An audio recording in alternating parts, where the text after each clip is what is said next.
Hey folks, today I'm going to be doing a test fit of a tactical mount rail, which is specifically designed for the Mossberg 500 series shotguns. I'm going to be mounting this on my 535 using the existing mounting screws. Some of the reviews I read on this are good. However, there were some complaints about the length of the screws at the front were too long. I'm going to have to give it a try and test out to see if the screws have to be filed down or not. So just remove these little screws. What I'm going to do is actually measure the screws to see if there's a difference in length between the front and rear screws.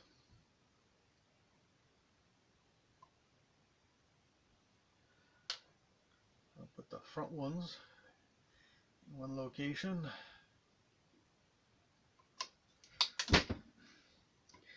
Very tiny screws, don't want to lose those.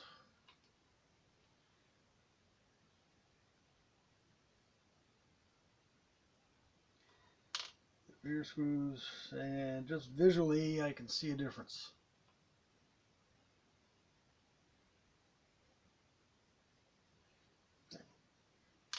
Think anyways. So out come the calipers,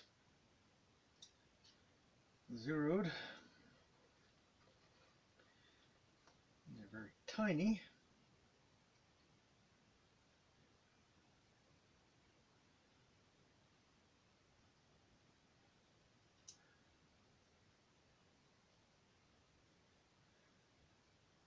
.2095.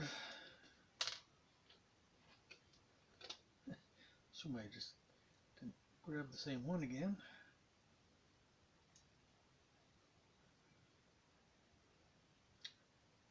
Same measurement, 295, 2095. Now these are the rear ones.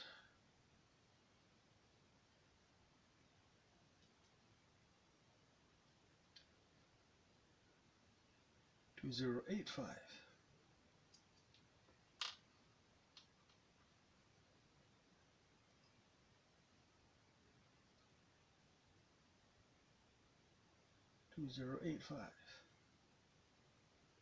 So there is a very tiny difference in length between the two, between the front and the rear screws.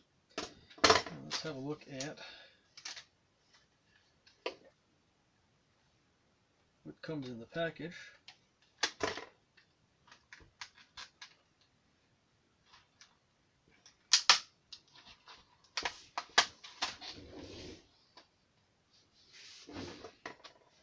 There are 6 screws in the package.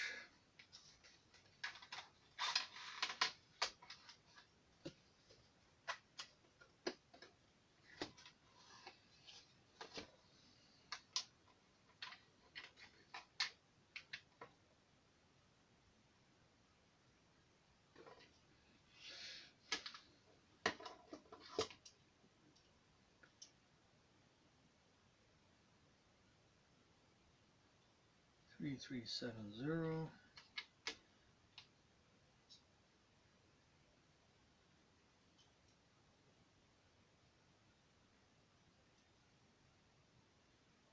Hmm. 3360.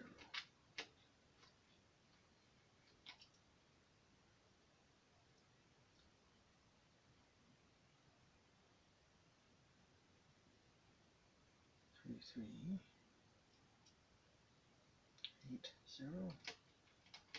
Interesting.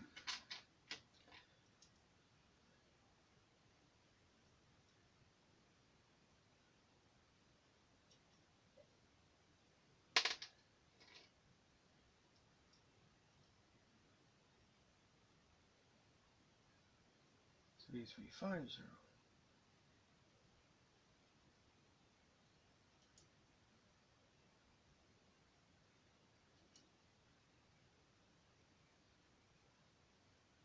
No. getting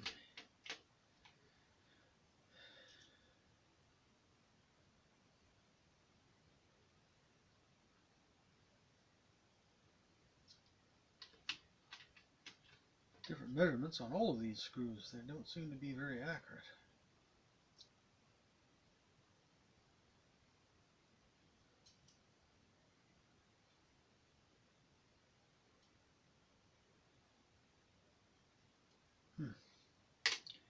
Well,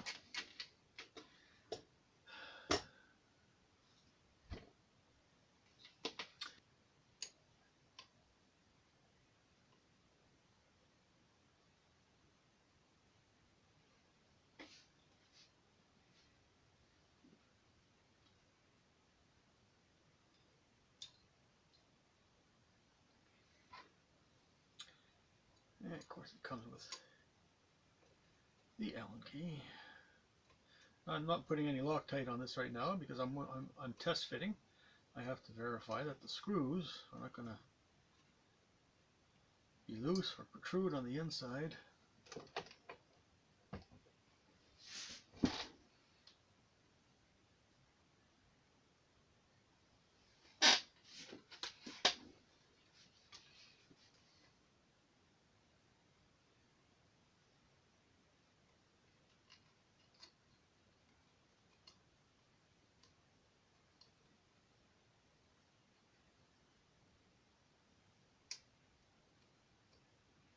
So these are just finger tight, but that should be the total depth that they go to.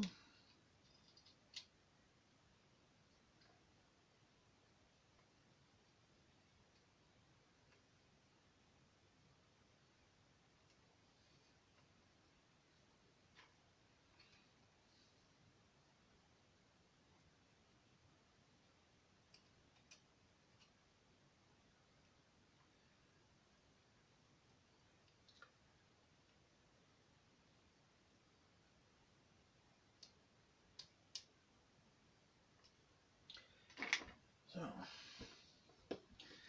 now I'm going to check visually.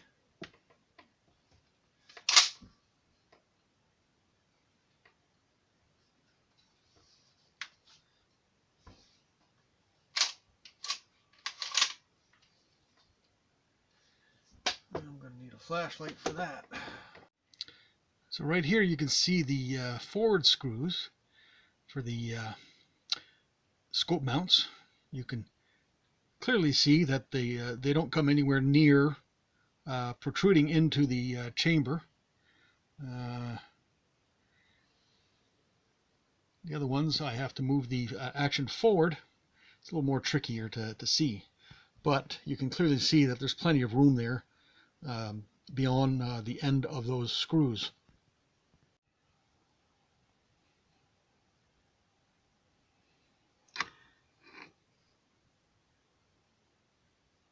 That's about the best I can get to view the screws for the rear mount.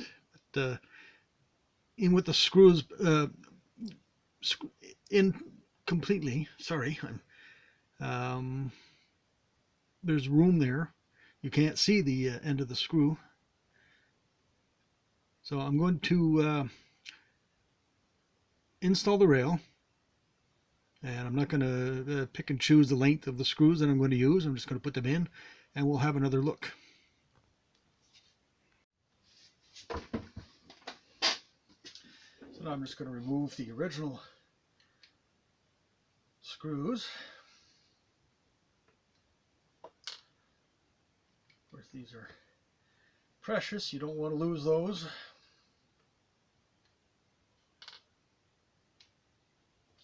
I had already loosened these, so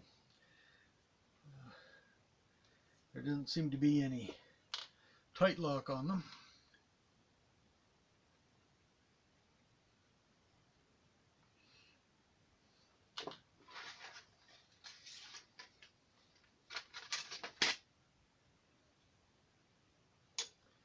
And that's where the rail would fit. You could technically turn it around this way, but you're getting into your trigger or your safety release. but this is the correct way that it should go on. And it's just a matter of putting in the 4 hex screws.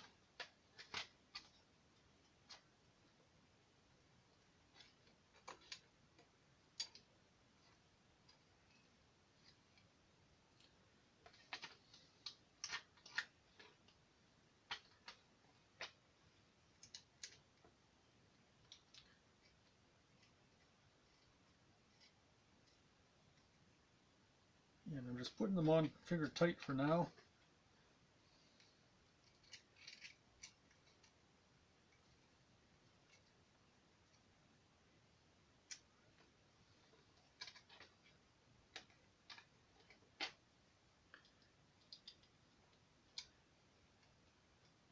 Because even if I were to torque them down,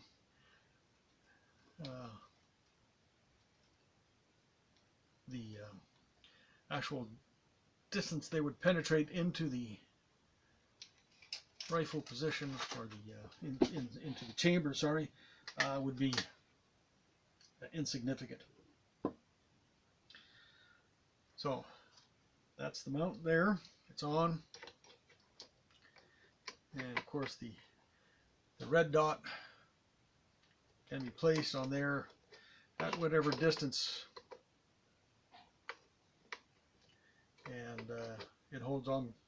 I've already tried it on, tightened it down, works nice. It would just be a matter of going to the range and trying it out to find the most comfortable position for myself on the installation of the red dot.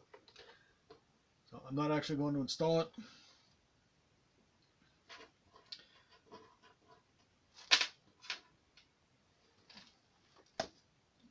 So what I'm going to do now is have a look at the screws.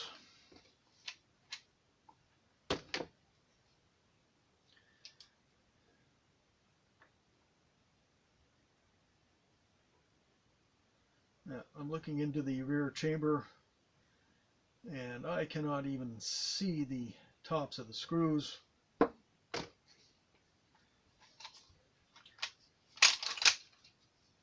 Bring this down, and the same with this.